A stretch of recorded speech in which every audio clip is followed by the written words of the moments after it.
नमस्कार, मैं हूं रवि रंजन। आप देख रहे हैं विमर्श न्यूज। समय हो गया रात 8 बजे का। हर रोज रात को 8 बजे दिन भर की 6 बड़ी खबरों के साथ हम हाजिर होते हैं आपके सामने। जुड़ जाइए विमर्श न्यूज के साथ। हर रोज खबरों का ये खास बुलेटिन विमर्श न्यूज पर देखिए। सबसे पहले नजर डालते हैं आज के हेडलाइंस पर। इंडिया गेट पर अमर जवान ज्योति का आज आखिरी दिन। नेशनल वॉर मेमोरियल की ज्योति में मिलाया गया 50 सालों से जल रहा अमर जवान ज्योति। राहुल गांधी बोले, यह शहीदों का अपमान।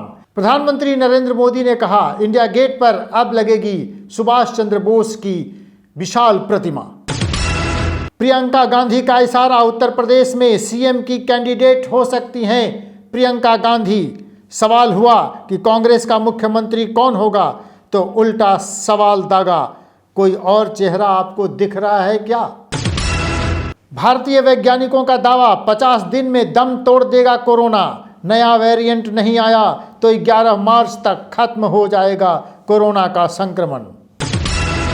बिहार में मैट्रिक की परीक्षा देने वाले लाखों बच्चों की एग्जाम पर नया संकट। 14 से 15 साल वालों को वैक्सीन नहीं, इधर एडमिट कार्ड के लिए स्कूल मांग रहे सर्टिफिकेट। बिहार के गया में दम घुटने से मां समेत 3 बच्चों की मौत। ठंड से बचने के लिए बोरसी जलाकर सोए थे चारों, सुबह सब मिले मरे हुए। बिहार में नहीं थम रहा है अपराधियों का तांडव। पटना की ज्वेलरी शॉप में 1 करोड़ की लूट। 3 लुटेरे दिन दहाड़े गहने लेकर भागे, लोगों ने एक को पकड़ा।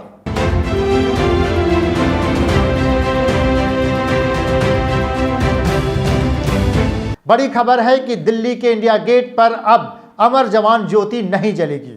जहां अमर जवान ज्योति जल रही थी वहां लगेगी सुभाष चंद्र बोस की विशाल मूर्ति। अमर जवान ज्योति को अब नेशनल वॉर मेमोरियल में शिफ्ट कर दिया गया है। राहुल गांधी ने कहा, यह शहीदों का अपमान है। प्रधानमंत्री ने कहा, 23 जनवरी को ही सुभाष चंद्र बोस की होलोग्राम मूर्ति का अनावरण इंडिया गेट पर कर दिया जाएगा। देखिए एक रिपोर्ट। दिल्ली में 50 साल से इंडिया गेट की पहचान बन चुकी अमर जवान ज्योति का आज आखिरी दिन था। अब यह ज्योति इंडिया गेट की जगह नेशनल वॉर मेमोरियल पर प्रज्वलित कर दी गई है। शुक्रवार की दोपहर 3:30 पर समारोह में इसकी लौ को वॉर मेमोरियल की ज्योति में मिला दिया गया। समारोह की अध्यक्षता एयर मार्शल बलभद्र राधा कृष्ण ने किया। बताते चलें कि अमर जवान ज्योति को हटाने को लेकर विपक्षी दलों ने भारी विरोध जताया था, तो इसके समर्थन में भी बड़ी संख्या में लोग खड़े हैं। तो चलिए, खबर यही है कि जहां पर अब अमर जवान ज्योति जल रही थी इंडिया गेट पर, वहां अब नेताजी सुभाष चंद्र बोस की एक विशाल मूर्ति का अनावरण किया जाएगा। लेकिन उसके पहले 23 जनवरी को ही वहां पर होलोग्राम मूर्ति माने सुभाष चंद्र बोस की होलोग्राम मूर्ति का अनावरण कर दिया जाएगा। और ये तब तक रहेगा जब तक एक नई मूर्ति का निर्माण नहीं हो जाता है। तो ये इतिहास बदलने का दिन है। 50 वर्षों से जल रहा अमर जवान ज्योति अब इंडिया गेट पर नहीं जलेगा, अब वो नेशनल वॉर मेमोरियल में जलेगा। उत्तर प्रदेश से बड़ी खबर आ रही है। प्रियंका गांधी उत्तर प्रदेश में कांग्रेस का मुख्यमंत्री का चेहरा हो सकती हैं। शुक्रवार को प्रियंका गांधी ने उत्तर प्रदेश में कांग्रेस का मैनिफेस्टो जारी किया। इस दौरान पत्रकारों ने उनसे पूछा कि पार्टी का मुख्यमंत्री का चेहरा कौन होगा। इस पर प्रियंका ने उल्टा जवाब दिया। कहा, कोई और चेहरा आपको दिख रहा है क्या? प्रियंका का जवाब अपने आप में यह इशारा कर रहा है कि पार्टी का सीएम का चेहरा वह खुद होंगी। मैनिफेस्टो जारी करते समय प्रियंका गांधी के साथ राहुल गांधी भी मौजूद थे। दोनों ने उत्तर प्रदेश के लिए भर्ती विधान का अनावरण किया। प्रियंका ने कहा कि युवाओं से बात करके ही ये भर्ती विधान तैयार किया गया है। जो भर्ती विधान है, इसको बनाने के लिए हमारे नेताओं ने, हमारे कार्यकर्ताओं ने उत्तर प्रदेश के जिले में युवाओं से बात की, उनसे समझने की कोशिश की कि आपकी सबसे बड़ी समस्याएं क्या हैं, आपके दुख क्या हैं, किस तरह से हम आपके लिए एक उज्जवल भविष्य बना सकते हैं। उन्हीं चर्चाओं में से निकला हुआ जो सार था, जो मुद्दे थे, वो इस भर्ती विधान में है। उन्होंने कहा कि उत्तर प्रदेश में हम 20 लाख नौकरियां देने वाले हैं। इसमें 8 लाख महिलाओं के लिए होंगी। हमने विधान में ये भी तय किया है कि 12 लाख पद तो अभी भी खाली हैं, हम जॉब कैलेंडर बनाएंगे और उसका कड़ाई से पालन करेंगे।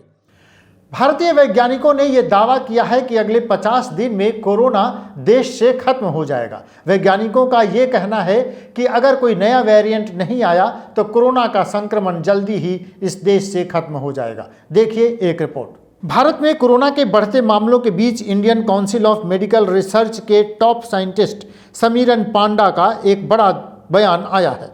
उन्होंने कहा है कि अगर ओमिक्रॉन के बाद कोरोना को कोई नया वेरिएंट नहीं आता है तो 11 मार्च तक ये महामारी एंडेमिक स्टेज में आ जाएगी। इसका मतलब वायरस के संक्रमण की रफ्तार काफ़ी धीमी हो जाएगी। तो आइए पहले जान लें क्या होती है एंडेमिक स्टेज।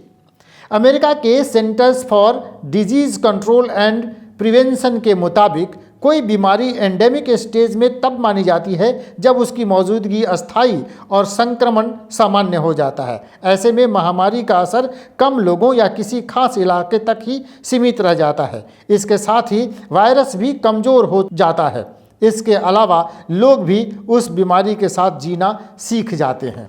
तो चलिए हम उम्मीद कर सकते हैं कि कोरोना जल्दी ही इस देश से खत्म हो। वैज्ञानिकों का ये कहना है कि मार्च के बाद इसका संक्रमण धीरे धीरे कम होता जाएगा और धीरे धीरे ये खत्म हो जाएगा। लोग अब कोरोना के साथ जीना शुरू कर देंगे। बढ़ते हैं अगली खबर की ओर। बिहार में परीक्षाओं का मौसम आ गया है। फरवरी के पहले ही सप्ताह में इंटरमीडिएट और मैट्रिक की परीक्षा होने वाली है। सबसे मुश्किल मैट्रिक की परीक्षा देने वाले छात्रों के सामने है, क्योंकि 12 से 14 साल माने 14 से 15 साल के बच्चों को अभी तक कोरोना का टीका लगा नहीं है और स्कूल वाले मांग रहे हैं उनसे कि सर्टिफिकेट दीजिए तभी आपको एडमिट कार्ड मिलेगी। देखिए एक रिपोर्ट। फरवरी महीने की शुरुआत में ही बिहार में परीक्षाओं का दौर शुरू हो रहा है।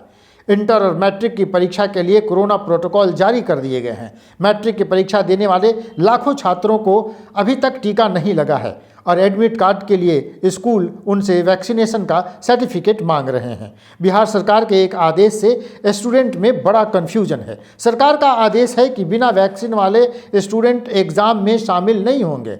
अब कन्फ्यूजन 14 से 15 वर्ष के स्टूडेंट को है जो इस बार मैट्रिक का एग्ज़ाम देंगे। अब तक उनके लिए कोई गाइडलाइन जारी नहीं की गई है और न ही उनका वैक्सीनेशन हुआ है। ऐसे में स्कूल के साथ स्टूडेंट्स भी असमंजस में हैं। कई स्कूल वैक्सीन का प्रमाण पत्र लिए बगैर एडमिट कार्ड भी नहीं दे रहे हैं। कुछ स्कूल तो एडमिट कार्ड दे रहे हैं, लेकिन बिना वैक्सीन वाले 14 से 15 वर्ष तक के स्टूडेंट एग्ज़ाम दे पाएंगे या नहीं, यह स्कूल को भी नहीं पता है। समय पर परीक्षा करवाने का निर्णय हुआ है। इस वजह से महामारी को लेकर सुरक्षा के प्रोटोकॉल जारी किए गए हैं, लेकिन छात्रों में इसको लेकर असमंजस की स्थिति बनी हुई है। चलिए, मैट्रिक के छात्रों के लिए मुश्किल तो है ही। इंटरमीडिएट के छात्रों के लिए जो गाइडलाइन जारी किया गया है उसके हिसाब से एक बेंच पर दोनों तरफ 2 ही बच्चे बैठ सकेंगे और उनके पीछे जो बेंच लगेगी वो 2 फीट दूर लगेगी, जिस पर एक छात्र बैठेगा।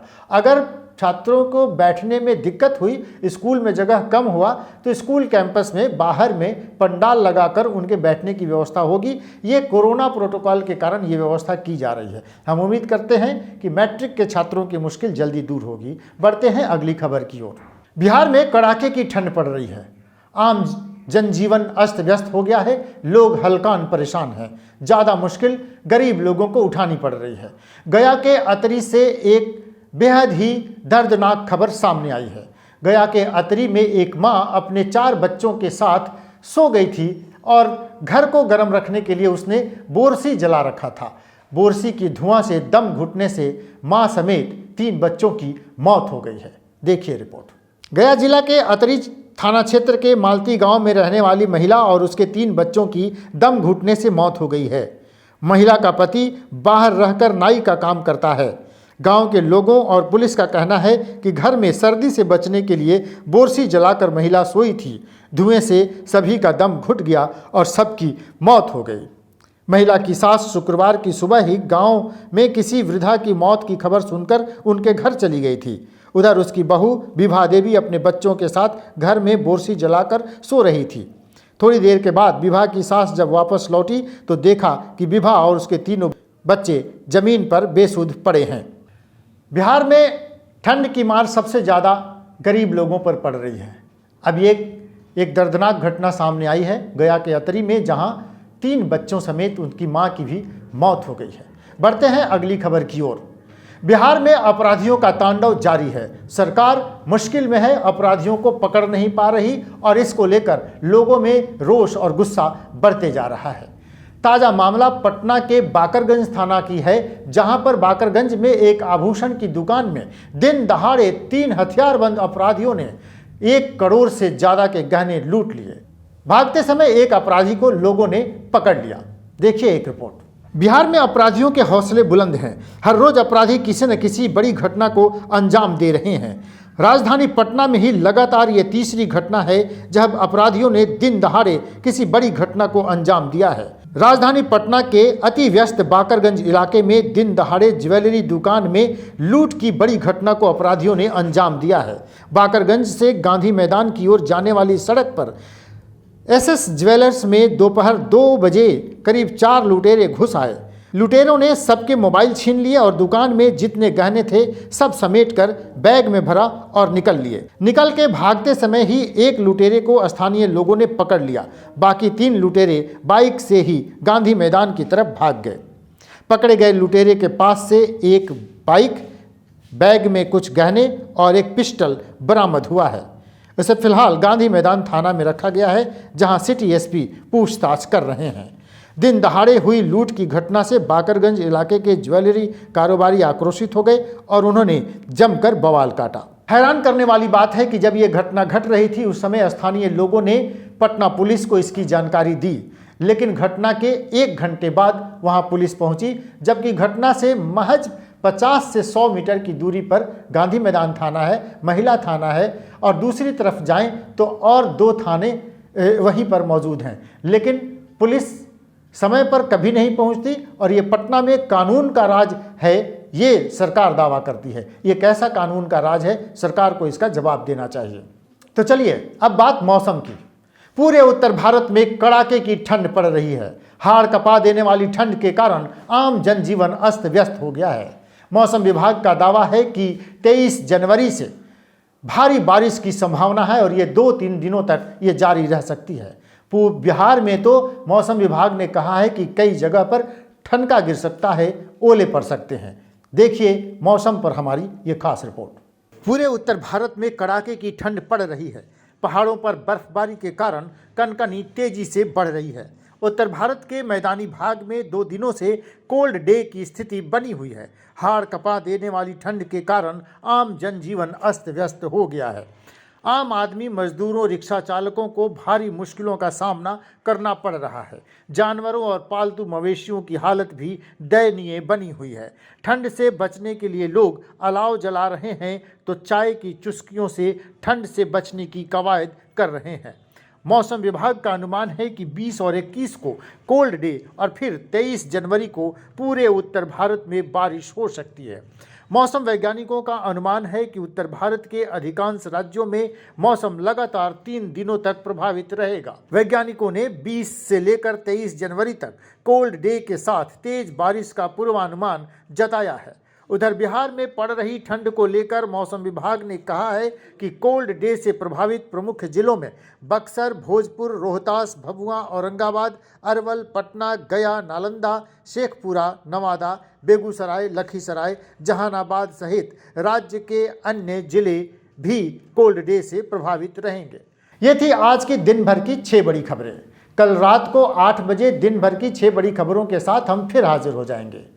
हर रोज खबरों का ये खास बुलेटिन आप विमर्श न्यूज़ पर देख सकते हैं। विमर्श न्यूज़ चैनल को अगर आपने अभी तक सब्सक्राइब नहीं किया है तो उसको जल्दी से सब्सक्राइब कीजिए। आप जाइए www.vimarsnewslive.com पे हमारे चैनल को सर्च कीजिए, उसे सब्सक्राइब कीजिए और उसके बगल में जो बेल आइकन है उसको भी दबाइए। आप हमारे वेबसाइट पर भी जाकर खबरें पढ़ सकते हैं। देखते रहिए विमर्श न्यूज़। नमस्कार।